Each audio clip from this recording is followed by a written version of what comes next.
Hi, I'm Michelle from How Much She Paper Blooms, and today I'm going to show you how to make a hydrangea from crepe paper.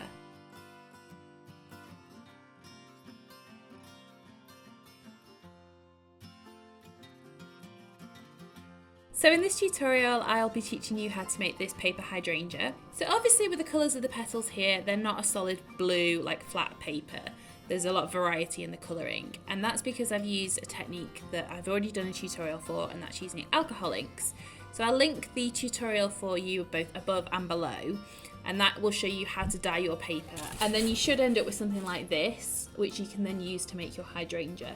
I'm not going to include that as part of this tutorial because you can make this with the flat colour if you prefer, so just use like a plain blue crepe paper. But I highly recommend you give this a try to get a more realistic effect.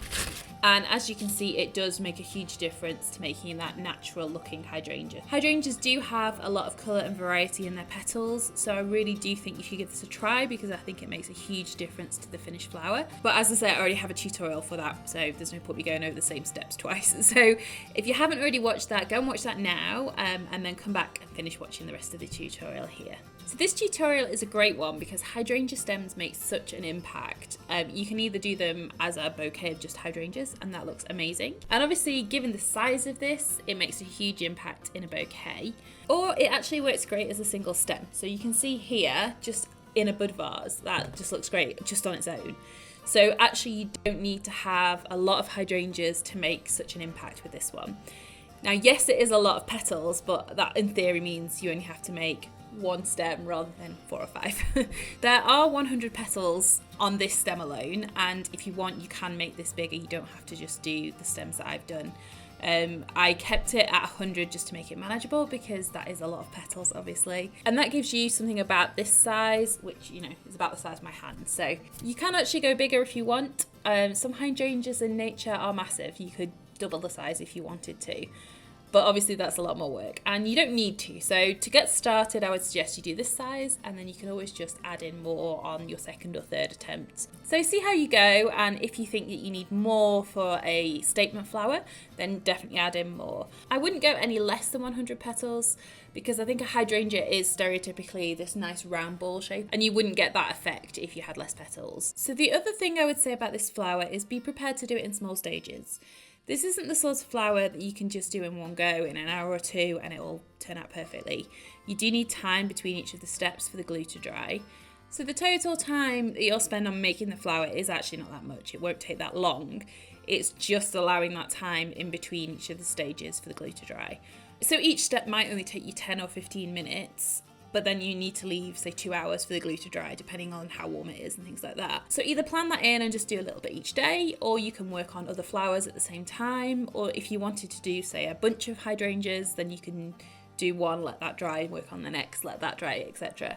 So just bear that in mind when you are making it. And I do think it is worth allowing that extra time for the glue. It just makes everything a lot easier to work with, a lot more precise, and it stops everything like sliding around. And if it slides and doesn't stay in place, then that's going to be harder for you to work with and get the finished result that you're looking for. So to get started, I'll run through the materials that you'll need. So first up, you're going to need some wire, and I recommend either the paper or fabric covered wire. So I'm using 18-inch long cloth covered wire, and I'm using one 20 gauge, one 18 gauge, and 9 24 gauge. So you can use slightly different thicknesses of wire if you need to, but I would recommend sticking as close as possible to these to get the most realistic effect. You'll need a jar or a pot to mix in.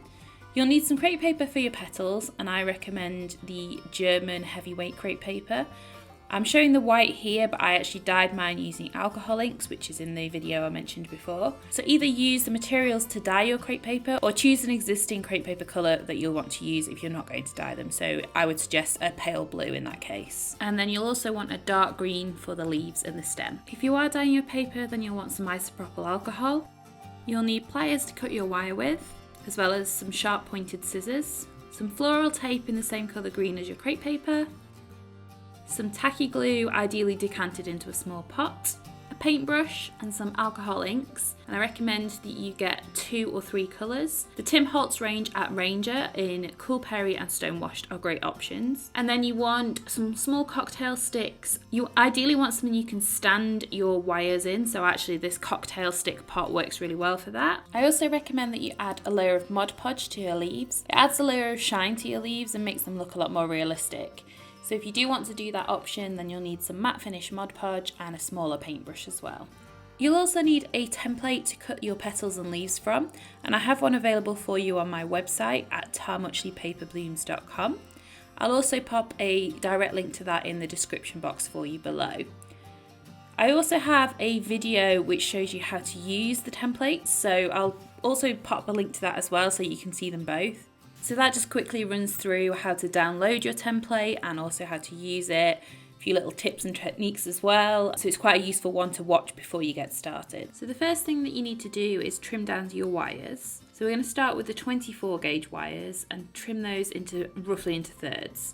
So you should be left with about 6-inch pieces, and you need 25 of those. So you should end up with 2 left over. Then take your jar or your pot and put some tacky glue into the bottom of it. And then you want to add several drops of the alcohol ink into that. It doesn't really matter how many drops you add, you just want to get a bit of colour to it because this is going to form the centre of your flowers. So the colour needs to be similar to the paper, but it obviously doesn't need to be exact because if you've dyed your paper, there'll be variety in the colour anyway. So ideally you end up with a pale blue, and you want your glue to be very tacky at this stage. If it's too runny, this won't work. So if you've got brand new fresh tacky glue, I recommend that you leave this jar open with the lid off for half an hour to an hour or so, and that will make it tackier. And it just makes it easier to work with to do this trick. So we're basically dyeing the glue to create a blob on the end of our wire. So you can either dip your wire into the glue or you can use the paintbrush to paint it on. Personally, I prefer to use the paintbrush to get a bit more control with it. And you can just start to wrap that around the wire. Make sure you've got plenty of the glue on your brush and just keep sort of twisting it round the end. Because it's tacky, you'll be able to mould that into a rounded shape. And if you get any little drips or like pointy bits, all you need to do is just twist the wire between your fingers and sort of wind it in a circle almost.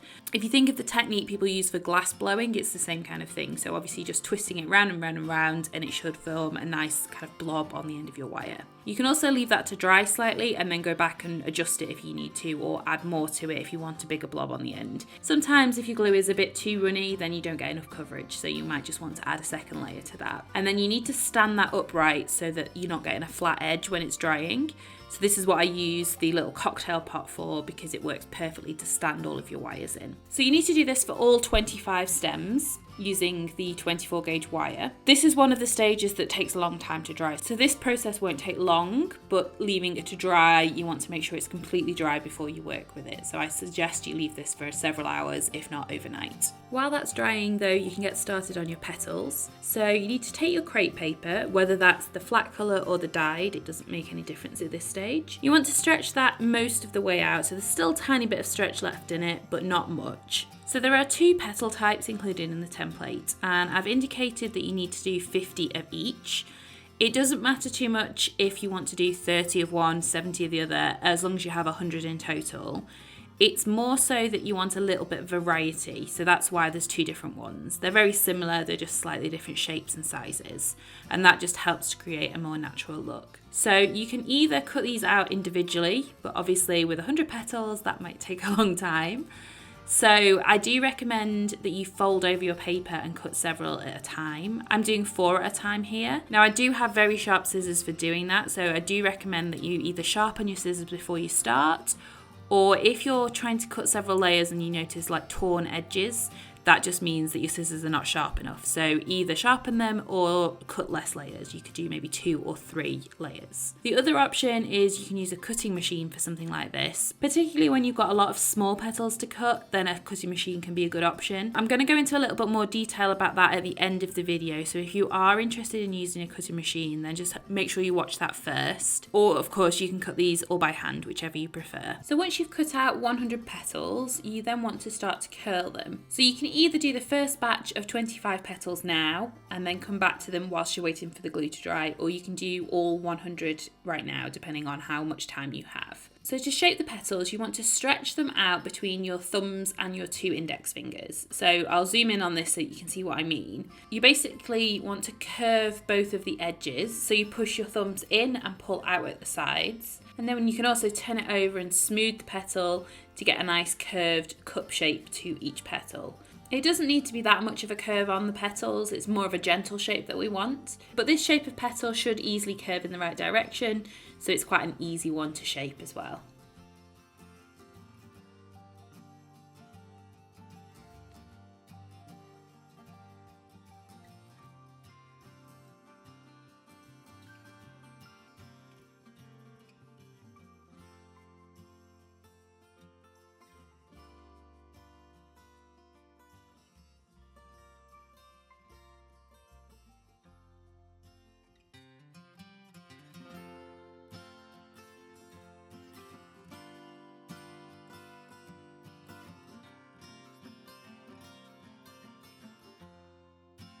And like I say, you just keep going, so until you've either got 25 or 100. Personally, I prefer to do all 100 in one go, because you can see here, my petals have got quite a lot of variety in the colouring. So I've got some that are quite dark and some that are quite pale. So it does depend on how much variation in colour there is in your paper. If your paper is all very similar tones and colours, then you might not need to do this next step. But I do like to separate mine out to be similar tones and colours. So you can see here I've got the darker colours together and the paler, and then also the mid-tones. Now you don't need to do that. You definitely don't need to do it in advance. You can just do it as you go if you prefer. But I do sometimes find it easier to at least have a starting point of the darker pile and the lighter pile, for example. Within the hydrangea as a whole, it's completely fine to have some very light, some very dark, and each flower will look completely different to its neighbour. And that's a very normal, natural look for a hydrangea. What does start to look a bit strange though is if you have like a very pale petal right next to a very dark petal on the same flower. So each flower will have 4 petals, and ideally we want all 4 petals to be similar colours. So next we're going to add the first petal to each of our flowers. So we're going to do 25 flowers here. So to start with, take your first petal and you want to fill the tab at the bottom of the petal with glue.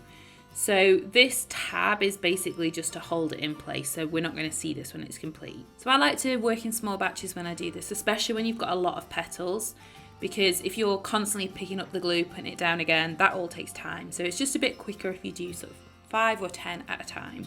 So add on your glue to your first batch of petals, and then you want to position those on the stems that we made earlier with the blobs on the end. So those blobs, as I said, are the centre of the flower, and it's easiest if you put that higher up and then slide it down so that it's in the right position. So in terms of the petal position, you want the top of the tab where we just put the glue to line up with the bottom of the blob that you put on the end of your wire. So hopefully that makes sense. So basically we want to be able to see the blob on the end of the wire because that's the centre of our flower. Once you have the petal in the right position, you can then pinch that closed between your fingers and then wrap that round itself so it hugs tight to the wire underneath the blob. So you want to repeat that process with all 25, so you have 1 petal per stem at this point. I also recommend that you stand these in the same pot that we used before. In my case, that's cocktail sticks, whatever kind of pot that you have that supports your petals whilst they're drying. So ideally, it's best to stand them up so that you don't get a flat edge on them at all. So repeat this whole process until you've done all 25. And then I do recommend that you leave these to dry for a while before you move on to the next stage. You want to make sure that the glue is dry enough that your petals are not going to move around when you start to add more glue to it. So quite often I will leave these overnight if I'm working on a few different flowers or if I've got other things to do. If you are really pushed for time, then you can do it all in one go, but it does get quite fiddly, so just be aware of that. And then when you come to do the second petal, we're going to do exactly the same thing, but you want this to sit opposite the first petal. So in terms of positioning, if you think of a clock, the first petal is at 12 o'clock, this petal will go at 6 o'clock, the next one will go at either 3 or 9 o'clock.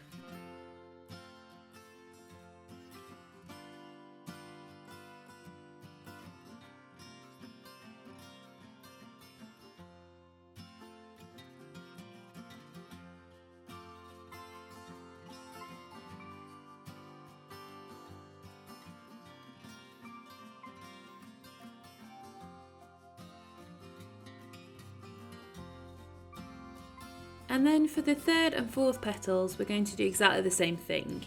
So again, line your petal up at the bottom so that the position is the same as the previous two. And as I say, think of a clock, and you want these petals to be positioned at 3 and 9 o'clock, and they'll overlap the two that are already existing as well. So just make sure that you leave plenty of time between both layers so that the glue has a good amount of time to dry, and you can just work your way through adding in the rest of the petals in the same way.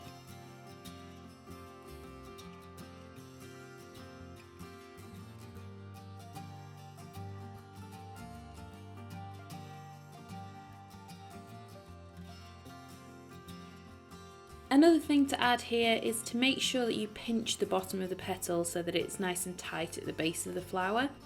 And you can also twist that round slightly if you want as well, just to make sure it's really well stuck down.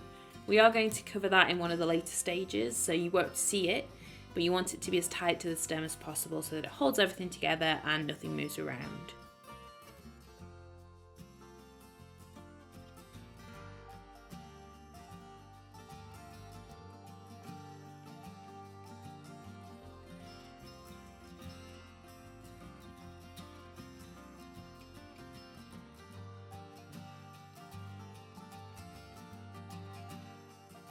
So just a quick reminder for the fourth petal here, it will be positioned to sit at 90 degrees from the others, or again, if we're talking about that clock, it will be the either 3, 6, 9 or 12, whichever one you haven't already used. So it will basically sit opposite the existing petals so that everything is divided into quarters.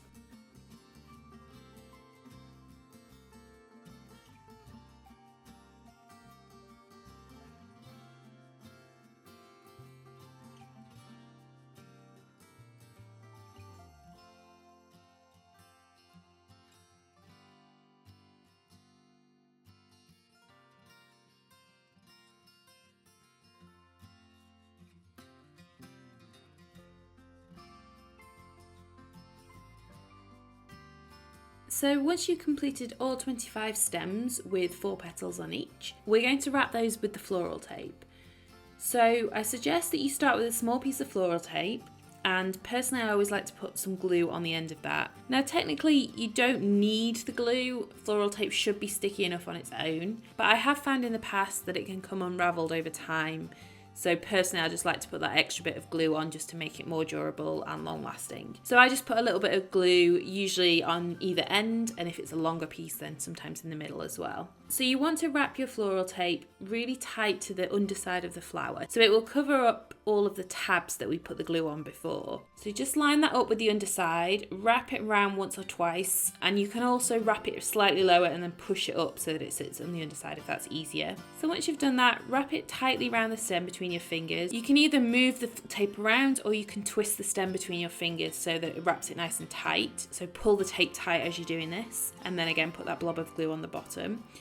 You need to cover maybe 2 or 3 inches worth at this stage. You don't need to cover the entire stem. So don't waste any floral tape by going all the way to the bottom of the stem. It's going to get covered anyway. At this stage, we're just covering what you'll see. So we're going to repeat that for all 25 of the stems.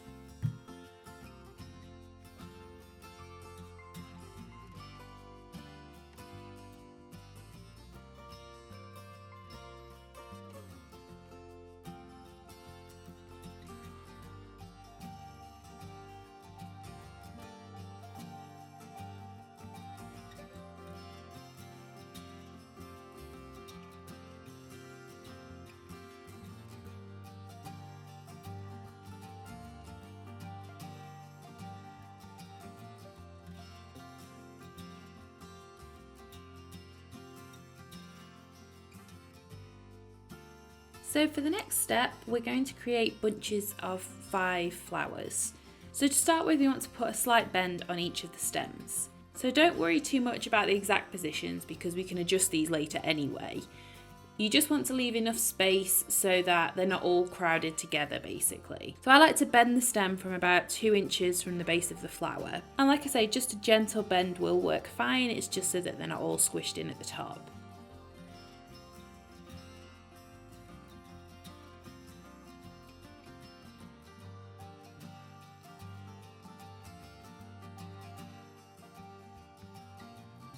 So once you've bent each of the stems, try to line them up so that the top of the flowers are all roughly in the same position. And then try to position the length of the stems, so the end without the flowers on, so that they're all sitting flat together, so there's no weird bumps or angles on there.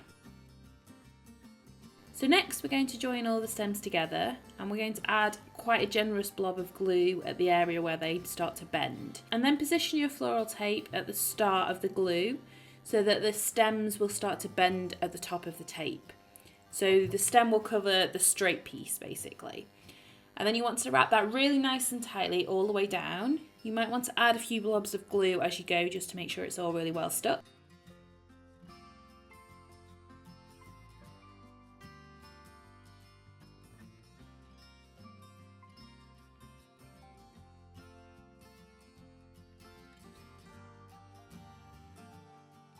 And then when you get to the bottom of the wire, continue wrapping the floral tape and twisting it between your fingers for about an inch or so.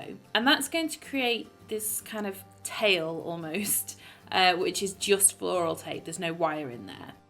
Now, what that does is later on, when we try and join all these together, it will then mean we have a thinner piece to give us a gradual join onto the stem, rather than leaving a bump where the wire ends. So this just like helps to even it out more.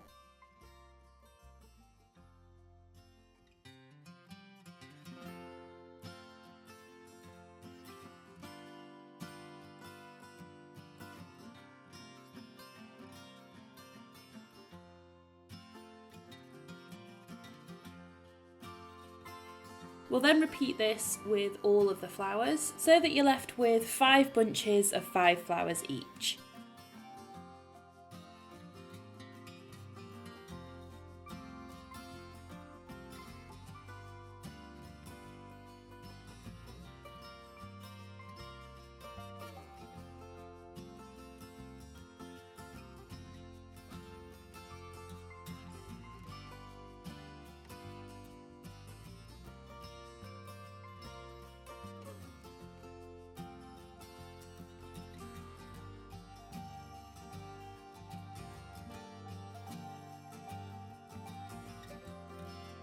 Now if you get to the bottom of your stems and you find that the wires are all the same length, just trim 1 or 2 of them so that they're a bit shorter, and that's again going to help with the transition once we attach them all together.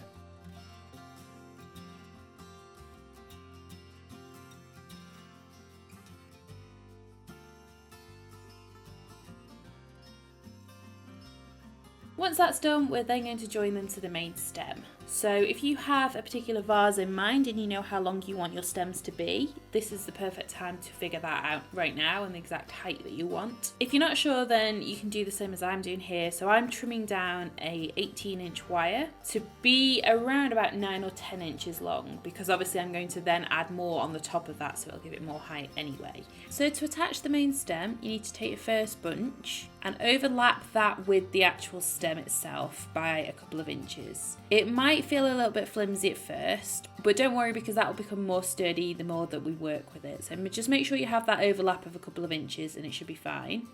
Make sure that you then add quite a large blob of glue to the top of the stem wire, and then use your floral tape to wrap really, really tightly around the top of the stem and the bottom of the bunch, so that where the overlap is has got quite a decent chunk of floral tape wrapped around it just to hold it in place. At this point, again, we don't need to go all the way down to the bottom of the stem, so just do that area and maybe an inch or so either side. That should be enough.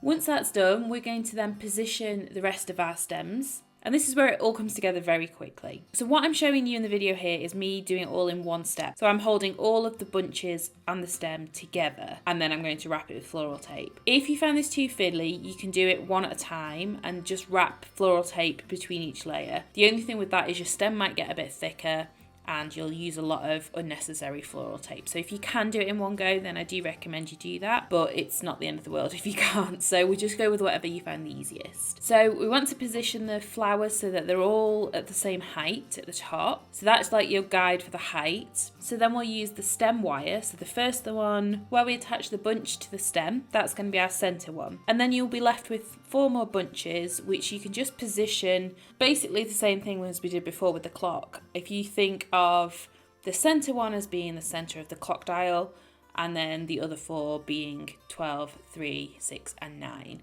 It might look a bit odd at first, but then we'll go in later and just adjust all of the flowers to space them out and give it a nice round shape. So once you've got these roughly in place, then you want to add lots of glue and wrap all the way down your wire. Now, it's up to you whether you want to do all floral tape at this point and complete the whole stem, or if you want to thicken the stem to make it more realistic, I'll show you how to do that in a little bit. But if you are going to thicken the stem, then you don't need to put the floral tape all the way down to the end. It can just go a few inches below the lowest joint.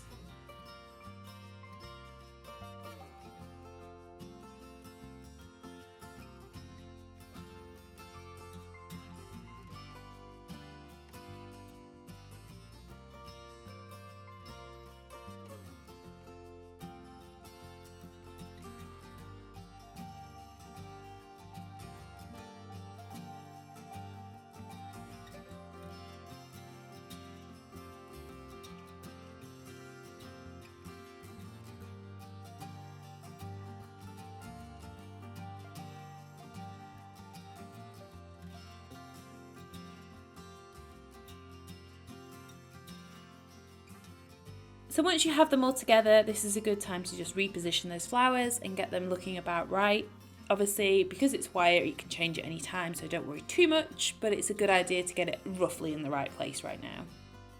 So the best way to do that is to pull down on each of the bunches first of all, so that creates a bit of space around them. And then once you've done that, you can then adjust all of the individual flowers to fit the gaps. So we're trying to space them out here so that it creates a fuller flower, and also so that all of the individual flowers are not squashed. If any of your petals have got a bit squashed in the process, you can also just readjust those now as well.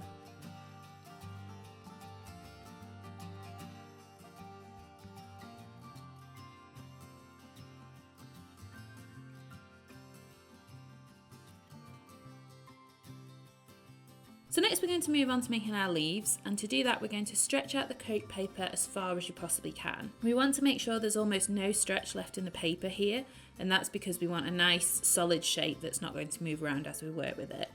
We obviously will be able to bend it to add a curve to the leaf, but we don't want to be able to move it too much other than that. So the very edge of the crepe paper probably won't stretch, and so I like to trim that off just so that I don't accidentally use it, because that can affect the shape of your leaf and it just gets a bit more complicated to try and fix it. So I just remove that altogether.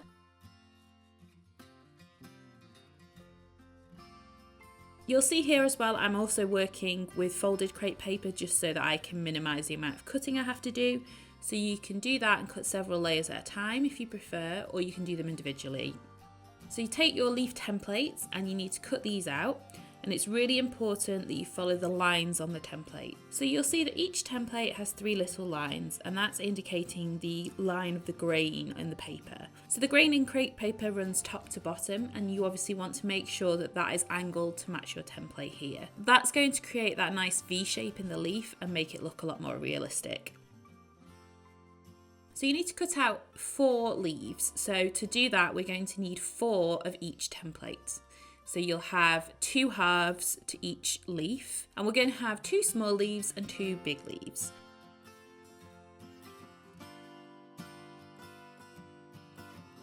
So once you have all of those cut out, just line them up to make sure that they match. Occasionally you might find that some green crepe paper is slightly different colours on one side to the other. So just be aware of that when you are cutting out your leaves, and make sure that when you put those 2 halves together, they're going to match. You're not going to be left with one slightly different colour to the other. Also make sure to hold on to all of your bigger scraps as you're cutting these out, because we can use those later on.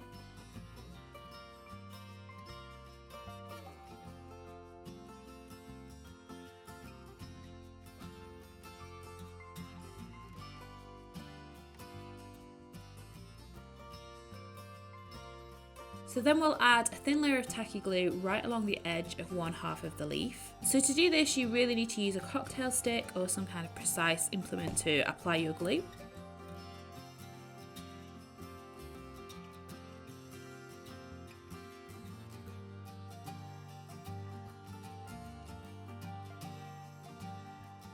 So once you've added your glue, you can then go in and add your wire. So this is using the 20 gauge wire, and these are cut down to about 6-inch long pieces.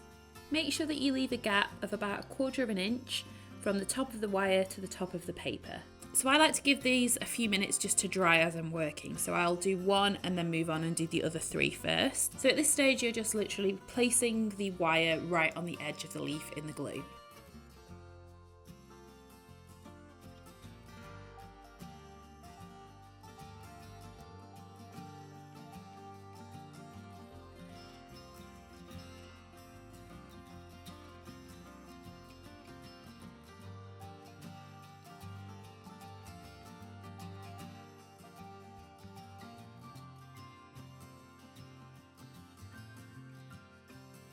So do that for all 4, and then when you've done that, you want to go back to the first one, so that's had the longest to dry, and run a very thin line of glue along the top of the wire. It doesn't need to be very much because we've obviously already got glue on the leaf. We just need a little bit more onto the top of the wire to make sure it's all covered.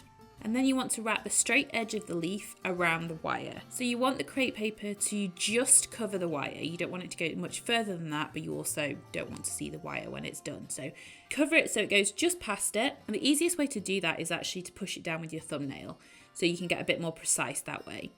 You'll probably get glue on your fingers as you're doing this, so just make sure to keep cleaning your fingers as well so they don't get too messy. And then once you have that, turn the leaf over, pick up the other half of your leaf, and then align them so that the half with no wire in covers the wire on the underside of the other leaf. So hopefully that makes sense. So basically what you're trying to do is disguise the wire. We're not going to see that at this point. So you just line it up so it's got an overlap of a few millimeters or maybe 1/4 of an inch, depending how you prefer to work. Press that into place and then just turn it over and make sure you're happy with the position before you finalize it. And then if you are happy with the position, you can just then run your fingers along that to make sure that's fully stuck down and to remove any excess glue. You might find that you have a little bit of an overlap at the top of the leaf where the papers don't quite line up. So you can just trim that off with your scissors. You can use the template if you need to, or you can just do that freehand.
The next step, personally I think is very important, but you don't have to do this if you prefer not to.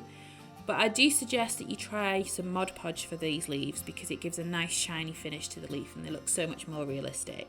They're also easier to add the detail to in this next stage. So to add the Mod Podge, as I say, I'm using the matte finish Mod Podge. You can use this or the gloss, or you can also water down PVA glue or tacky glue if you need to. It will just be a bit more sticky and might take longer to dry, so be aware of that. So I just use a small paintbrush here and then brush on the Mod Podge in the direction of the grain lines. You can put it on in any direction to start with, top to bottom, however you prefer.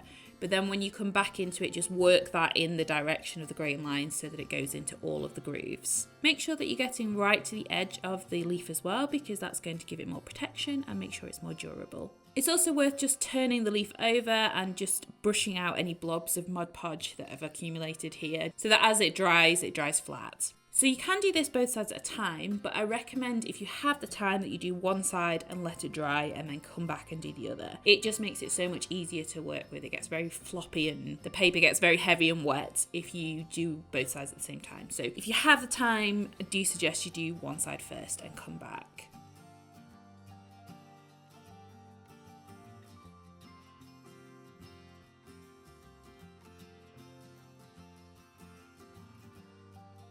So then once you've done both sides and they've dried completely, we can go back in and add some detail at this stage. Quite often the leaves will curl up as they're drying, so the first thing to do is just smooth those out so that they sit relatively flat. So you can do this freehand, as you'll see that I'm doing here, or you can use a template, however you prefer to work.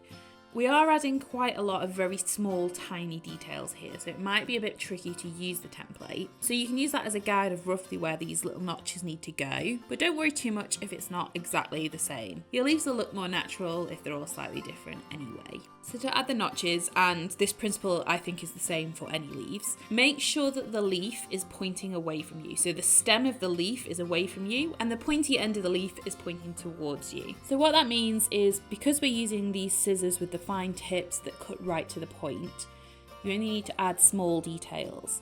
It also means that the curve of the leaf is going to be in the right direction. If you're cutting the other way, it's not going to look as natural because the curve of the leaf is going to be in the wrong direction.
So repeat that for all 4 leaves.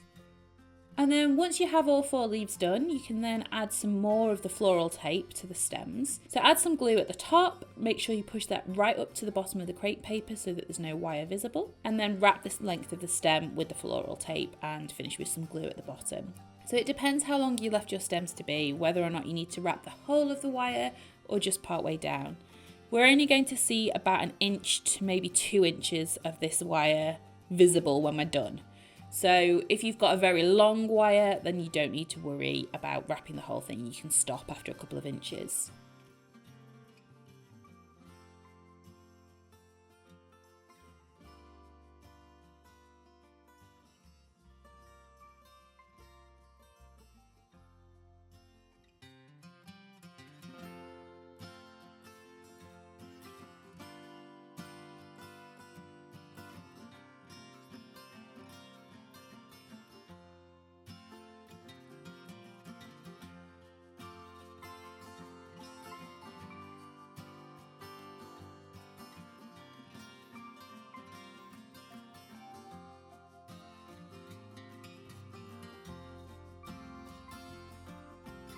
Once you've done that, we're going to curve our leaves. So we want a slight bend on these, so it's kind of a loose C shape. And then you also need to bend the wire slightly so that has a nice curve on it. And that will sit underneath the flowers, it will kind of tuck underneath. So we want that to look as if it's following the curve of the bottom of the flower too. So we're going to start with the 2 smaller leaves and we'll attach those quite high up. So the first one will start from the same position as the stems for the flowers. So each of those bunches where they started to curve away from the stem, I'm going to put this first leaf curving away at the same point. I'm going to add glue and wrap that with floral tape. And then move down about ½ an inch and add the second one.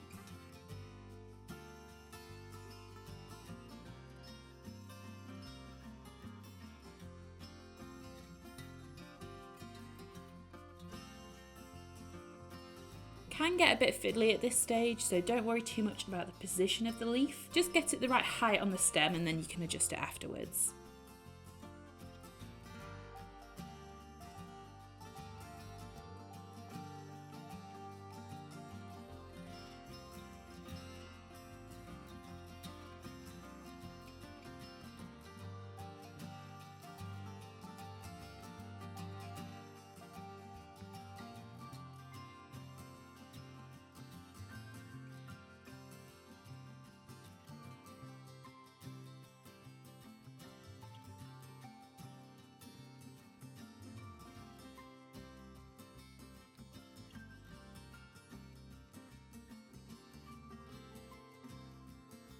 And then just to make it easier to work with, I'm going to cut this piece of floral tape and start with a fresh one. You can continue if you find that easier, but it can get a bit fiddly.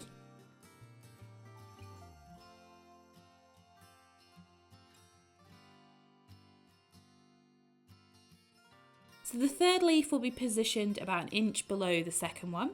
So the process is exactly the same. We want that to curve away from the stem, add glue and floral tape, and then number 4 is the same thing again. It's about 1 inch lower than number 3.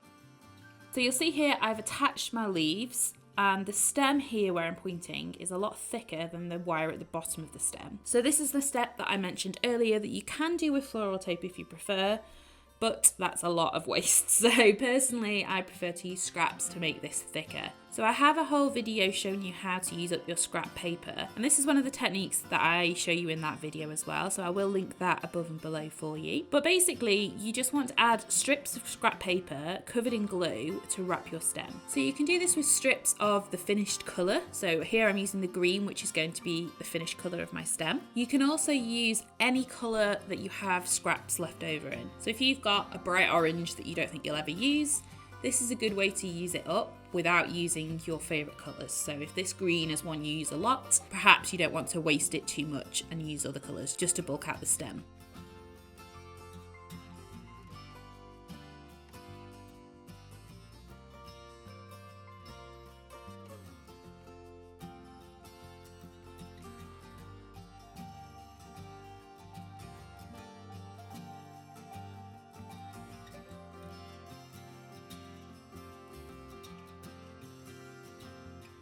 You can also use your offcuts and scraps, and this is a really good way of using them up. So you'll see here I've just got some random sized pieces and I'm cutting those into strips. It doesn't really matter how long they are or what shape or size they are, it's more just to bulk out the stem at this stage. And then we'll do a final layer, which is the finished strips, that looks a lot neater. So don't worry too much about how it looks right now. Just make sure that you're adding plenty of glue to this paper so that it's really well stuck down.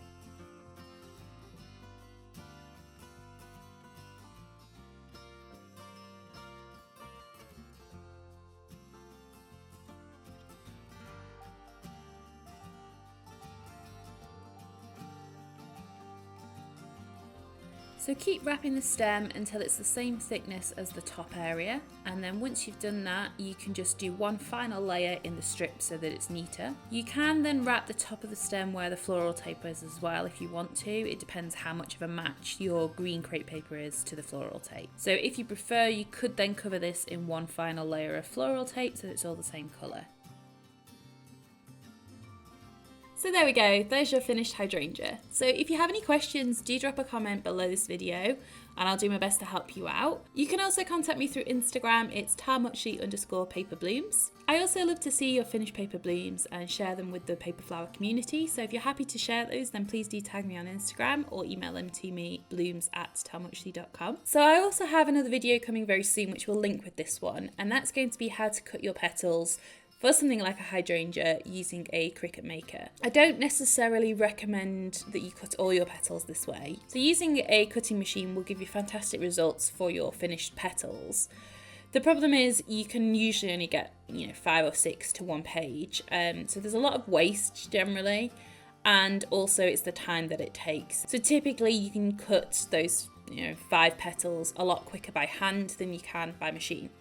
So it depends what you're trying to get from it, but for something like a hydrangea where you have 100 at least very small intricate petals, I do actually highly recommend you give it a try if you have access to something like that. Now obviously don't go out and buy a new Cricut maker just for this unless you want to, although side note, I do absolutely love them for all sorts of craft projects. But if you have access to one, a lot of libraries have them that you can use them, or lots of small art places. So just look into if there's a facility in your nearby area where you can rent access to one for an hour or so. And if you like it, then go ahead and get one. I'll also have some links below where you can get hold of them from if you do want to buy one. But just give it a try if you can first, because it does make life a lot easier for the flowers that you're doing lots and small petals for. It can be a little bit tricky to use crepe paper on there if you don't really know what you're doing. So I have a video coming which will show you a few tricks and tips that I've figured out through trial and error of using my Cricut maker to make paper flowers.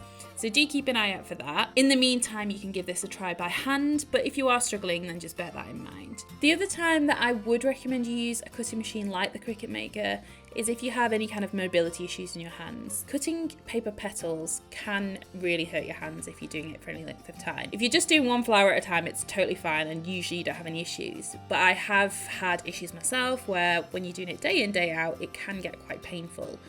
So if you do have any issues like that, or if you have any kind of arthritis or anything, then it might be worth considering doing this method instead, just so that you're saving your hands.